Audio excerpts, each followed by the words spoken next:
On the morning of September 11, 2001, the world witnessed one of the most devastating terrorist attacks in history. This is the story of that day, including the major events and some lesser-known details. At 7:59 a.m., American Airlines Flight 11 took off from Boston's Logan International Airport, bound for Los Angeles. On board were 92 people, including 5 hijackers. Just 15 minutes later, United Airlines Flight 175, also headed to Los Angeles, departed from the same airport with 65 people on board. Meanwhile, American Airlines Flight 77 took off from Dulles International Airport near Washington, D.C., carrying 64 people. United Airlines Flight 93 departed from Newark International Airport, bound for San Francisco, with 44 people on board, including 4 hijackers. At 8:19 a.m., flight attendants on Flight 11 alerted ground personnel that the plane had been hijacked. The hijackers had taken control of the cockpit. At 8:24 a.m., air traffic controllers heard the first communication from the hijackers on Flight 11 mistakenly broadcast to the ground. "We have some planes, just stay quiet and you will be okay." At 8:37 a.m., the North American Aerospace Defense Command, or NORAD, was notified of the hijacking of Flight 11. Fighter jets were scrambled to intercept the plane, but they were too late. At 8:46 a.m., Flight 11 crashed into the North Tower of the World Trade Center in New York City, striking between the 93rd and 99th floors. The impact instantly killed hundreds and trapped many more above the impact zone. At 8:50 a.m., President George W. Bush, who was visiting an elementary school in Sarasota, Florida, was informed of the crash.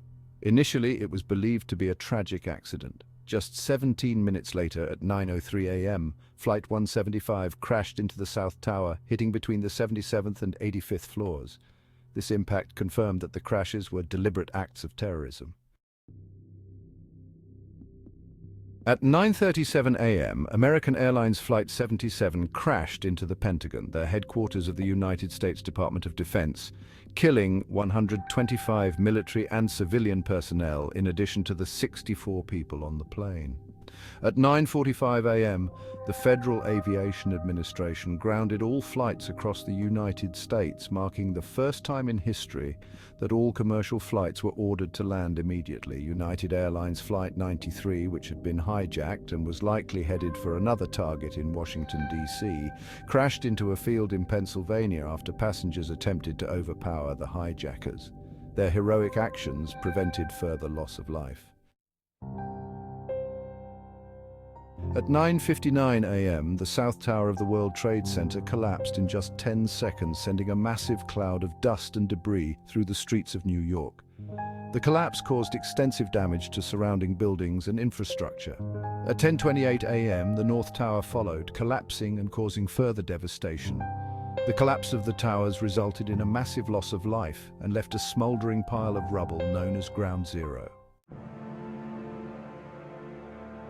In the immediate aftermath, first responders, including firefighters, police officers, and medical personnel, rushed to the scene. Many lost their lives while trying to save others. The bravery and sacrifice of these individuals became a symbol of hope and resilience.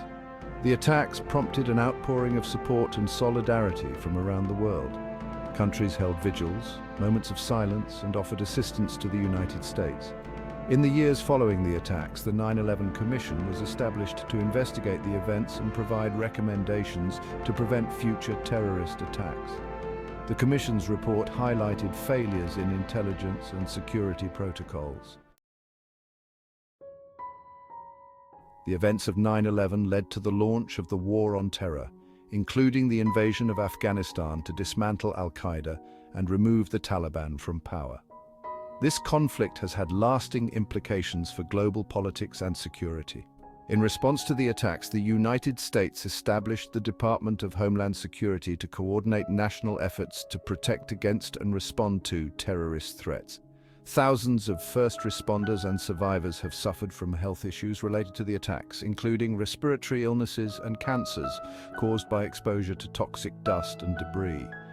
Memorials have been established to honor the victims of 9/11, including the National September 11 Memorial and Museum in New York City. Each year, ceremonies are held to remember those who lost their lives and to reflect on the impact of that day.